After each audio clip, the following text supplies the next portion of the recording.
میرا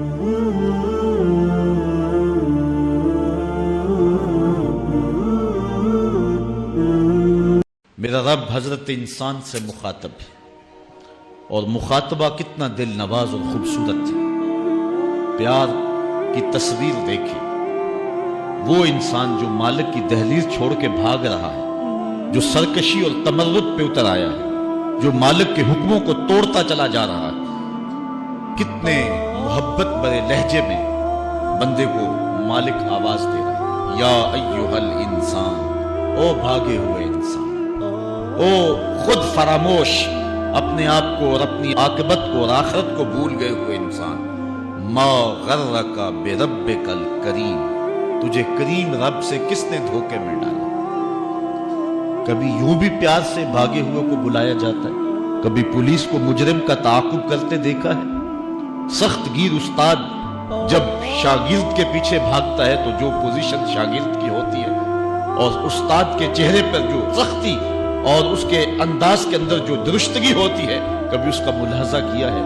باپ ناراض ہو جائے تو بیٹے پر اس کی غصے کی جو کیفیت ہوتی ہے کبھی دیکھنے کو ملی ہوگی، لیکن یہاں دیکھیے پیار کا رنگ ہی نرالا ہے۔ اس کو آواز نہیں دی جا رہی جس نے ابھی روزہ افطار کیا، یہ اس کو اب پکارا نہیں جا رہا کہ جس نے لاکھوں روپے کو ٹھوکر ماری کہ اس میں حرام کی آمیزش ہے، یہ اس کو نہیں پکارا جا رہا، یہ اس سرکش کو، نافرمان کو، جو اللہ کے حکموں کو توڑ رہا ہے، اس کو آواز دی جا رہی، یا ایھا الانسان، او بھاگے ہوئے انسان، ما غرک بربک الکریم، آجا پلٹ کے تیرا رب بڑا ہی کریم۔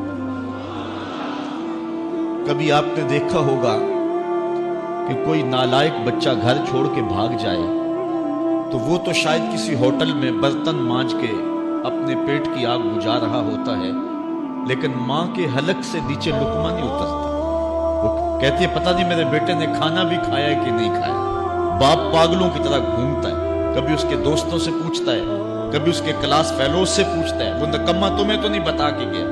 اخبارات میں اشتہار چھپتے ہیں، ڈھولچی ڈنڈورا دیتا ہے، ٹیلی ویژن میں اس طرح کے اشتہار آپ دیکھتے ہوں گے، لکھا ہوتا ہے ہمارا اس نام کا بیٹا، رنگ سانولا، لباس اس رنگ کا، اٹھنے بیٹھنے کا سٹائل یہ ہے، عمر اتنی ہوگی اور قد ایسا ہے، اتنے دنوں سے گھر سے غائب ہے، اگر کسی کو پتا ہو تو اس نمبر پہ اطلاع کریں، اتنا انعام دیں گے۔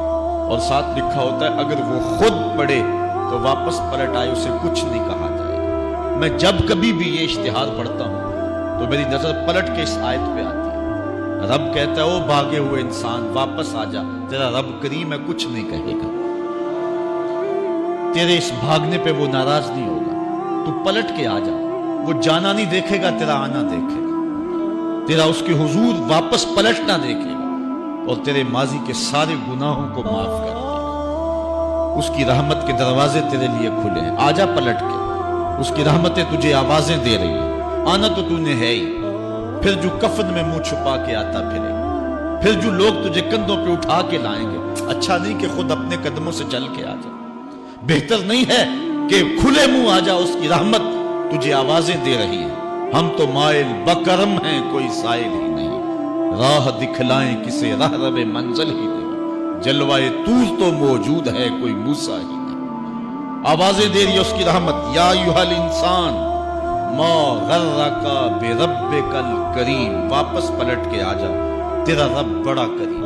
ایک بزرگ فرماتے تھے اگر کسی کو تم برائی میں بھی دیکھو تو یہ سوچو ہو سکتا ہے اس کی زندگی کی آخری برائی ہو، پھر وہ توبہ کر لے، اور میری زندگی کی ہو سکتا ہے یہ آخری نیکی ہو، مجھ سے کوئی گناہ سرزد ہو جائے۔ کتنے لوگ ہیں جو مرتبہ کمال پہ پہنچے لڑک گئے، بڑے بڑے لوگ تھے لیکن انجام ٹھیک نہیں ہوا۔ بلعام بن باورا کی مثال ہمارے سامنے موجود ہے، بنی اسرائیل کا مستجاب الدعوات ولی تھا، اور جب ہاتھ پھیلا کے منہ پہ ہاتھ پھیرتا تو ہاتھ بعد میں منہ پہ جاتے، قبولیت پہلے ہو جاتی، لیکن اسی کے بارے میں قرآن نے کہا نا مثلہ کمثل الکلب، اس کی مثال کتے کی مثال ہے۔ زبان لٹک گئی تھی، زمین چاٹتا تھا، چونکہ اس کے ہاتھ نبی کے خلاف اٹھ گئے تھے، اس نے سمجھا تھا میں مستجاب الدعوات ہو گیا ہوں، اب جو چاہوں جس کے بارے چاہوں بد دعا کر دوں، لیکن بد دعا اپنے حق میں نکل گئی، زبان لٹک گئی۔ اس لیے میاں صاحب بولے پڑھنے اتے مان کرینا، نہ آکھی میں پڑیا او جبار کہار صداوے متا روڑ دیوے دودھ کڑیا. تو اس لیے ہر وقت ڈرتے رہو. ابھی ملیکہ کہتے ہیں میں نے 30 اصحاب رسول سے ملاقات کی ہے, 30 اصحاب رسول سے, تو میں نے ہر شخص کو فکر مند پایا ہے. وہ کہتے تھے ہمارا انجام ٹھیک ہو جائے, انجام ٹھیک ہو جائے. حضرت سیدنا ابو بکر صدیق رضی اللہ تعالیٰ عنہ, جن کے بارے میں میرے رسول کی زبان سے لفظ نکلے ابو بکر فی الجنہ, ابو بکر جنتی ہے. لیکن وہ کہتے ہیں ایک چڑیا کو دیکھ کے شاخ پہ بیٹھی ہے, کہا واہ چڑیا کتنی موج ہے تجھے, ایک شاخ سے اڑتی ہے دوسری شاخ پہ بیٹھ جاتی ہے اور قیامت کے دن تیرا حساب بھی نہیں ہوگا. پسے تو ہم ہیں جن کا حساب ہو.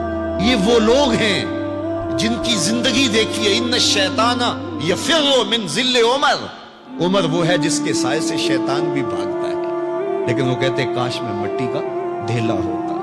اللہ اکبر. حضرت عمر کہتے ہیں کہ اگر برابر سرابر بھی چھٹ گئے تو غنیمت جانیں گے, اگر برابر بھی چھٹ گئے تو پھر بھی غنیمت جانیں گے. یہ وہ لوگ ہیں جن کی زندگیاں تقوی سے عبارت تھی اور اللہ کی خشیت, جن کے سینوں کا نور تھا اور باطن کا سرور تھا. ہمارے بہت سارے معاملے اور بہت ساری خرابیوں کی جڑ یہ ہے کہ ہم نے اس دنیا کو اوڑھنا بچھونا بنا لیا. ایسے اس دنیا میں ہم زندگی گزار رہے ہیں جس طرح ہم نے اس دنیا سے کبھی جانا ہی نہ ہو. اس لیے دنیا کی بے رغبتی, دنیا کی بے رغبتی کا مطلب یہ نہیں ہے کہ ترک دنیا کیا جائے. اس پر صوفیاء نے جو بات کہی وہ بہت خوبصورت کہی. وہ کہتے ہیں کہ دنیا کے اندر ایسے رہو جس طرح کشتی پانی میں رہتی ہے, کہ کشتی پانی میں رہتی بھی ہے لیکن پانی کو اپنے اندر آنے بھی نہیں دیتی. تم دنیا میں رہو, دنیا تمہارے اندر نہ رہے. اگر تم دنیا میں رہو گے تو خیر ہے, اگر دنیا تمہارے اندر رہی تو پھر کچھ نہیں بچ پائے گا. کشتی پانی میں رہے تو خود بھی تیرتی ہے, اوروں کو بھی تراتی ہے, لیکن اگر پانی کشتی میں آ گیا تو کشتی کو لے ڈوبے گا. اس کی رحمت کے دروازے کھلے ہیں. آج ہم اس کی چوکھٹ پہ آ جائیں, کل تو آنا ہی آنا ہے. پھر جو کفن میں منہ چھپا چھپا کے آتے پھریں گے, کیا اچھا ہو کہ خود کھلے منہ سے اس کی رحمت کے دروازوں پہ آ جائیں. اس کی رحمتیں آواز دے رہی ہیں, یا ایھا الانسان, او بھاگنے والے انسان, او نسیان کے پتلے, او بھولے ہوئے, او بھٹکے ہوئے, راستہ چھوڑ کے جانے والے, مالک کی رحمت کی آغوش کو ترک کر دینے والے, آجا پلٹ کے, ما غرک بربک الکریم, آجا تیرا رب بڑا ہی کریم ہے. قبل اس سے وہ ماننے سے انکار کر دے, توبہ کا دروازہ بند ہو جائے, سورج مغرب سے طلوع ہو جائے, پھر بندہ ہاتھ کاٹے. کسی نے چیخ چیخ کے مجھے کہا تھا, کوئی رو رو کے ترلے منتیں کر کے مجھے کہتا تھا, میں اس کی بات کو نہ سنا. کاش کہ اس کی پکار کو سن لیا ہوتا, اس کی آواز پہ لبیک کہہ دیا ہوتا اور میں اس کے ساتھ چل پڑتا اور وہ مجھے انگلی تھام کر محمد عربی کی چوکھٹ پہ پہنچا دیتا, تو آج یہ رسوائیاں میرا مقدر نہ ہوتی.